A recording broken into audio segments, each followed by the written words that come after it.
In this video, I'm going to show you how to declutter and customize the dock menu. So at the top left, I'm going to click on the Apple and click on System Settings. Click on Desktop and Dock.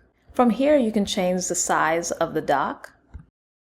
And you can change the magnification. It's pretty much the hovering size. You can change where it's located. Right now it's on the bottom. You can make it left and right. You can change the different effects and so on.